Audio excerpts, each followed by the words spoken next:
talk about reality series. We're going to do that with our guest in the studio, and we have a special social media corner with Anissa and Zoe. Welcome to you both. You are from Studio M. And Anissa, can you tell us a little bit about Studio M for the viewers who don't know? Yes, of course. Studio M is a media bureau what belongs to the Humanities Department of Utrecht University, and we do everything media related. We help students doing their own media projects, but we also organize activities like this live show. Yeah, it's very cool, of course. And I've heard there is, students can make their own project with you, but I also heard there is a special course.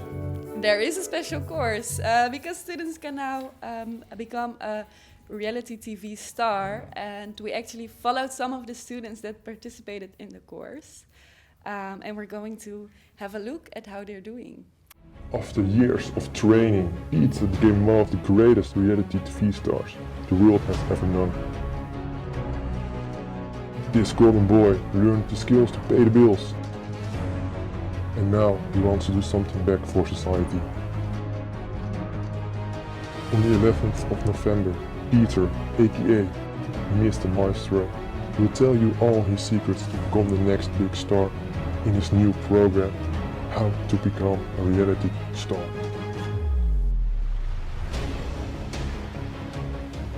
There will be drama, sensation,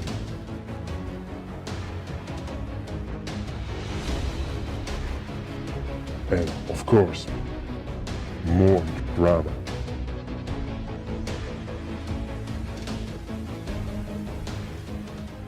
Yes, more about that later on in the show, and we have a special guest here in the studio, Annelien and Rob. Rob, you're teaching the course television genres, and Annelien, you are working at a production company who makes programs about, for example, Jan Smit and Nick and Simon. And Anissa, for the international students, it's maybe a little bit complicated. Who are Jan Smit and Nick and Simon? Can you tell us a little bit more about that? Yes, Jan Smit and Nick and Simon are Dutch famous singers, and they're from Volendam, which is a small fisherman village in the Netherlands, and they make typical Dutch folk music. And nowadays they're also reality TV stars. Yes, reality TV stars who Annelien works with. Are you seeing it as reality yourself? Good question. Well, actually, I prefer to call it documentary instead of reality. For example, when I address people to cooperate on a show, then I say we're making a documentary series.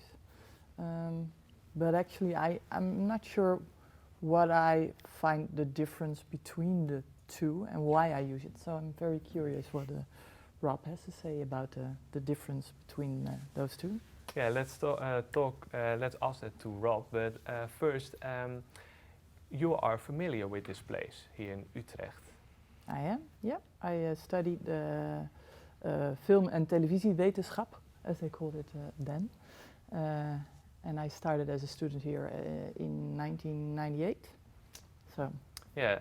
Then it was all in Dutch, and now the study is also in English. And Rob, is teaching in English a normal thing for you to do, or are most of the education you give in Dutch? I used to do a lot of lectures in English, but that is quite a while ago. But now recently we've started discussing changing this television genre course to English for the international students again. Yeah. Yeah, we're doing this in English for the international students. And Rob, to go back to the question of Annelien, where is the border? Is there a specific line between genres? Is it a list you can tick off, or is it broader than that? Okay, yeah, it's extremely interesting that you that someone, maybe not you, but others they somehow see a gap between documentary as probably some observed reality and a reality TV, which is a constructed reality, maybe. And for me, that is interesting for two reasons. The first is, why would genre be something like a list with characteristics and that we tick off boxes, as you say, and then it falls into this or that category? First of all, I don't think that is true because genres change over time, and secondly, what would be the point of that? I mean, it would just be some academic exercise and then, okay, well, yeah, then as academics do, they write something about it and publish it, and that's it then. So that's the first thing. I don't think that is the way we should conceptualize genre. And the second thing is, what I find interesting is that I think one of the most striking things in the past, I don't know, 2, 3, 4 decades is how our lives have become intertwined with media, and that people still, with a word or a label like documentary, somehow don't see their lives as mixed up with media lives, that they somehow see themselves placed outside of this media world. And I also think that is not true because everyone's lives have become much more mediatized recently. So for two reasons, that it's very interesting that that people react differently to your requests when you tell them it's a documentary or whether it's a reality. And yeah, that's a very interesting way to look at genres. And when you look back at your study, Annelien, do you see some parts of your study back in the work you are doing now? Ooh, good question again. That was something I struggled with when I just finished my studies and started working in television. Because I missed that. I was like, okay, now I'm making television, and it's a total different world than the academic world of studying television. I do think through the years, especially when I became somebody who also had to sell formats to broadcasters or channels or something, then there are some useful assets in the studies that I noticed of. But really the making, I'm not sure. I became a good researcher through the studies. Yeah. Like I know how to dive into a subject and dig as deep as you can to get the best out of it, and I think the study is very useful for that. But really the television making, I think you have to learn while doing it. So. Yeah. And how do you look at that, Rob? Because at forehand we've talked about this, and you said you don't have to build a bridge between the two. It's they are two separate things to dive into. In a way, it is. Yeah. Well, I started studying the same decade as you did, which is the previous century. I realize now. Sounds quite dramatic. But I remember finishing my studies and then thinking, what is it that I learned these past 4 years? And then I looked into an essay I wrote in my first year, and I thought, this is really crap, and I can't say it now. So I think what I learned was to not only to write better, but to think better. And for instance, when doing research or when presenting something or when processing information, that is something that you learn and that you take away from your study. And I realized that it's you don't learn to make here. So you could also work in this field after finishing a language study, for instance. but it helps. But I think you learn basically the same sort of intellectual skills, processing information, and that is what you can take away from this. Yeah. And now you are a researcher, but did it ever come into your mind to work in television?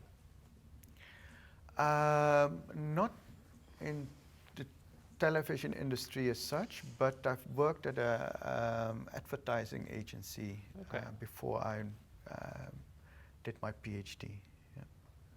And Annelien, did you ever consider to go further into researching the world of television or the media world? I did, but that was just lately actually. So it was more the last couple of years that I thought, all right, I can make television. That's a box I can tick. What's next? And then I did consider maybe education or research could be something. There could be something, but it's... Yeah, I'm not there yet. It's still in the air. No, it's still in the air, yeah. Maybe, right. maybe in the future, yeah. And you've done several functions in television. Yep. Editor-in-chief, and also the development of shows. In which role you have the feeling that you can put the knowledge you have into that function? Which function has that the most? Well, I do think my best asset is my research, like finding special topics,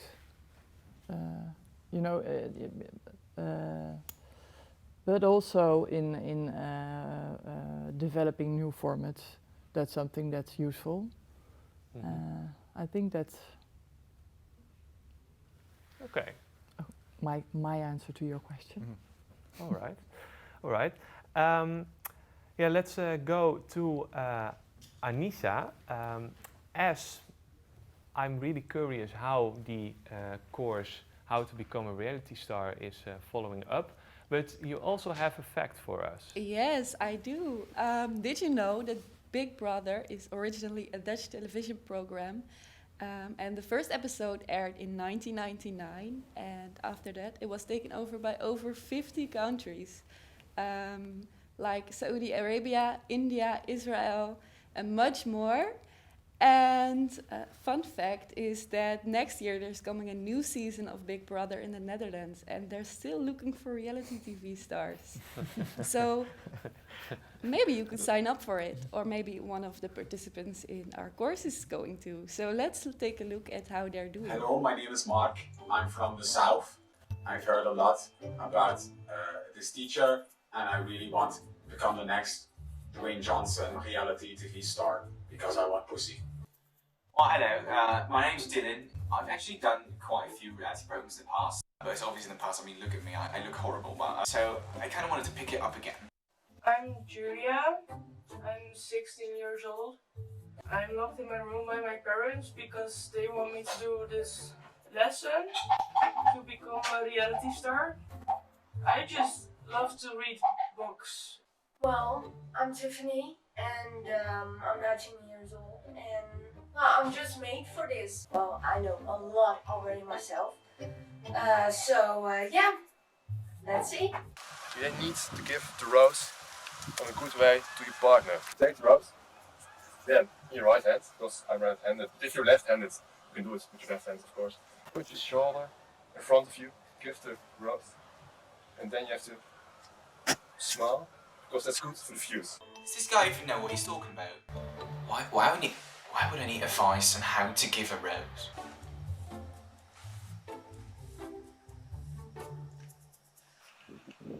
Yes, during the famous program X on the Beach, then you hold on. Royal clap. Steambill. What? You need to know how to react on the tablet of terror. Okay.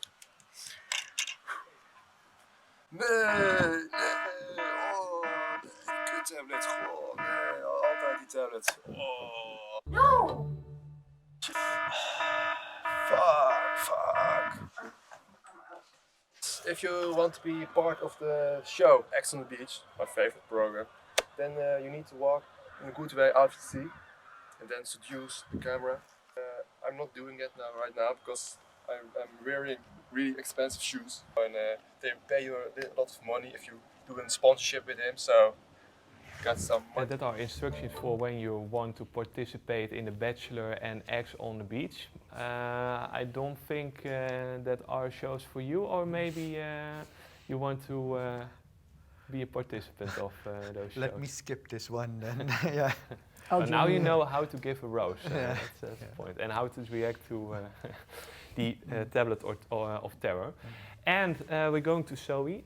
Zoe, you're the chairman of Studio M. It's great to have you here. And how are you doing so far with the show? I am doing well, yes.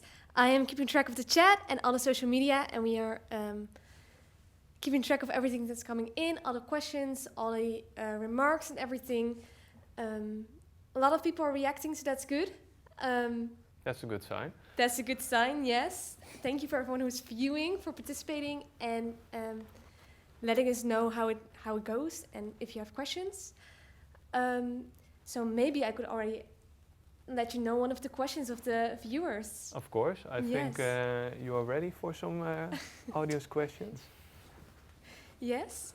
Then I've got a question from Eva, and she is wondering which reality series you like to watch yourself, as people who have a little more information, who know a little bit more about how these shows are made. Well, Annelien, let's start with you. What are your favorite reality TV shows to watch? To yourself? watch? Ooh. Oh, wow. Are you watching the shows you are making yourself? Yes, but that's from a working of course. Perspective. I always watch everything I make just to be sure that it's broadcasted in the right way. Wie is de Mol. I love Wie is de Mol. Is that reality? Well, kind of, maybe? If you label it reality, yeah. it is in a way. If it's for you reality, then it's reality. Yeah. I'm a huge Wie is de Mol fan. Other series? No, I don't know. Yeah, a lot of Dutch people love Wie is de Mol. Is it also a show you love, or are there different reality TV shows you watch? Like shows like X on the Beach, and a bit of a, I don't know, maybe it comes with the genre, but those are the type of shows that I like when it comes to reality. But outside of that, I love comedies like 2.5 Men, that is on every day now. And current affairs, I like to a certain extent, which are 70-80% reality these days. Yeah. So yeah, well, what is reality for you is maybe not reality for someone else. So that's Exactly. also the tricky one in this question. Are there any more questions, Zoe? Yes, let me see. Yes, another question from Julia is, why is reality TV such a popular genre? And what does attract people to it? Why is it so popular?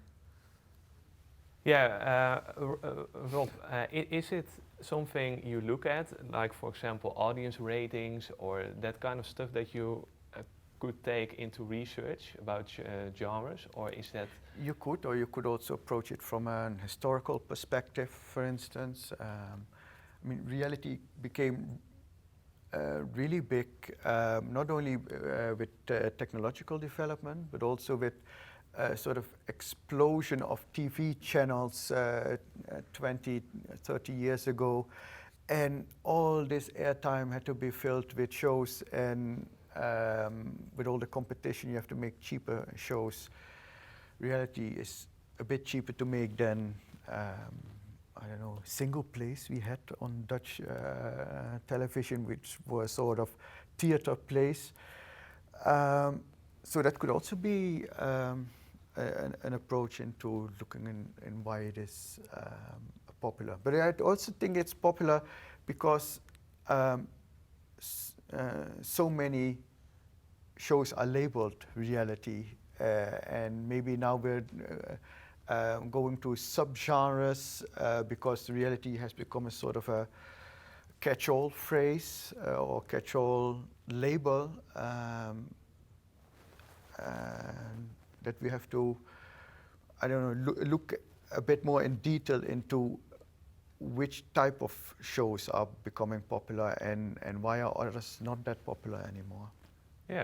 Yeah, we've talked about you also in program development, and is that something you really take into account? Audience ratings, what is popular in the with the Dutch audience, or is it something, or could you also take that off board and that we just make our own project?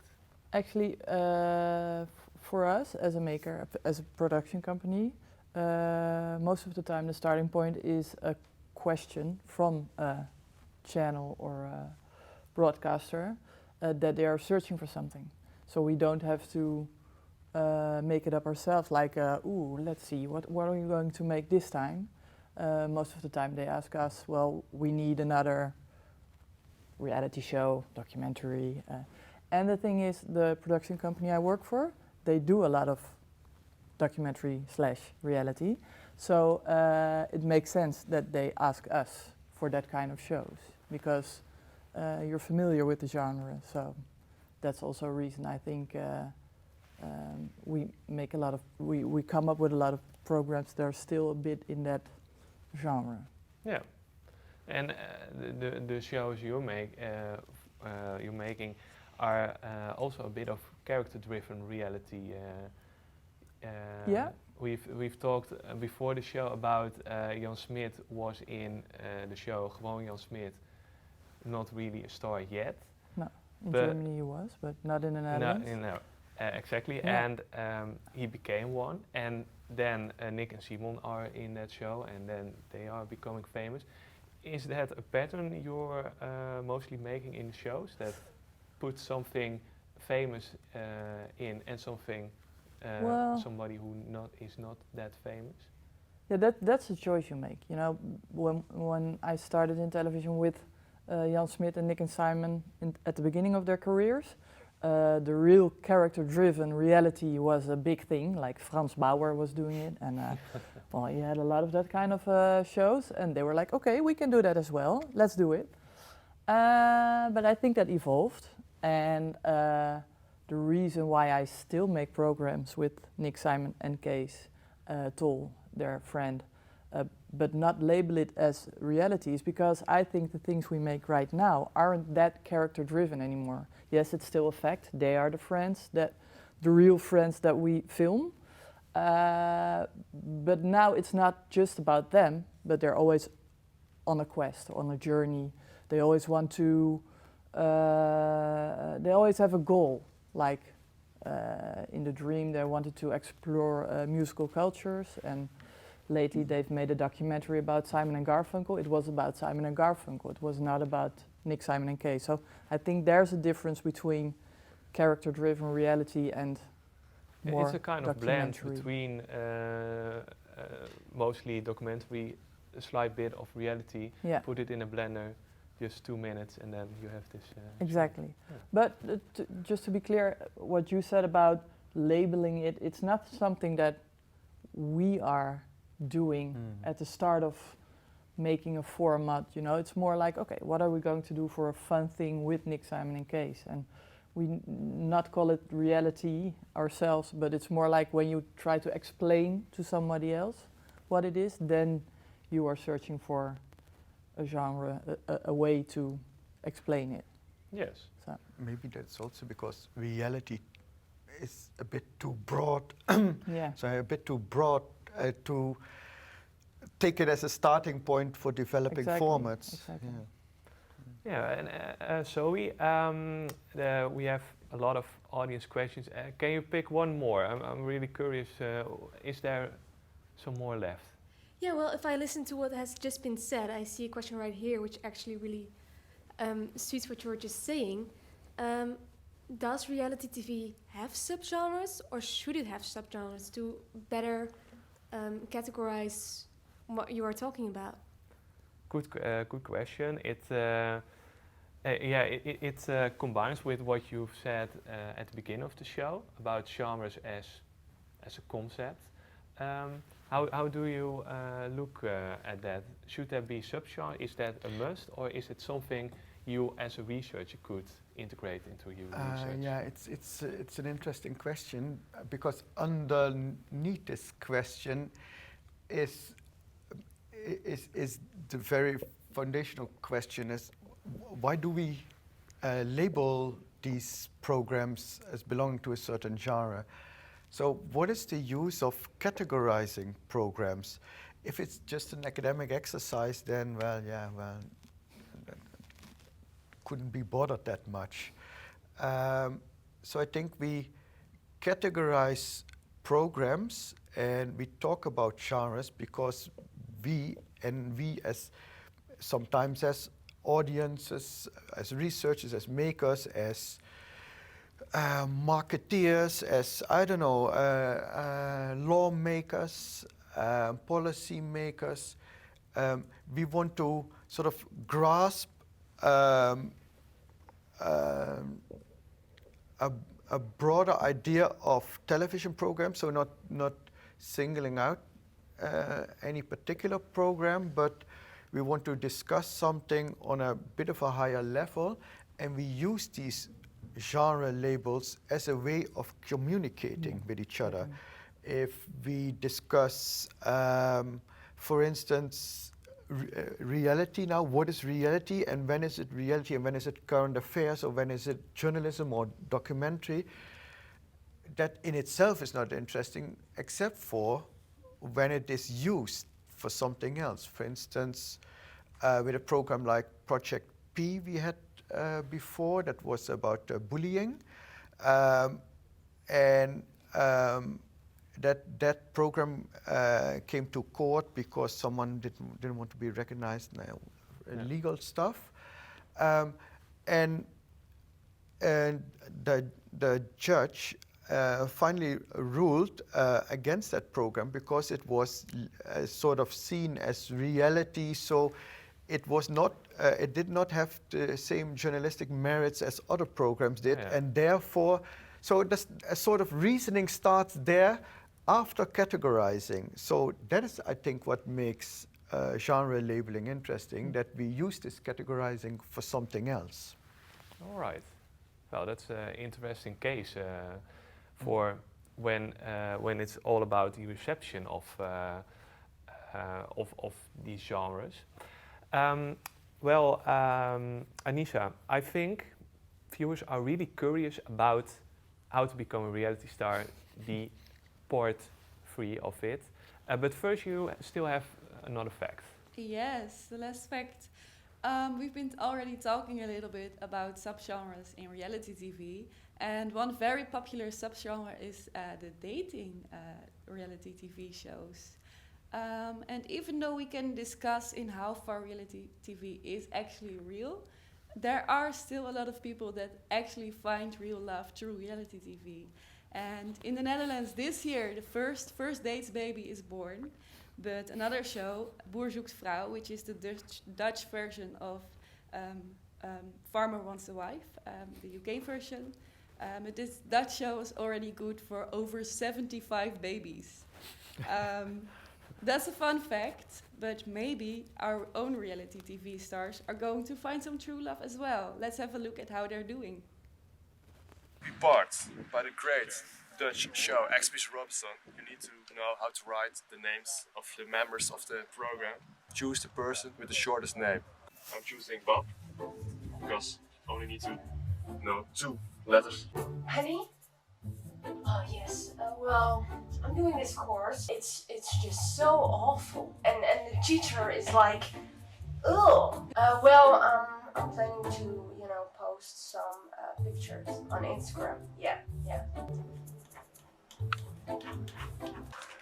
Peter.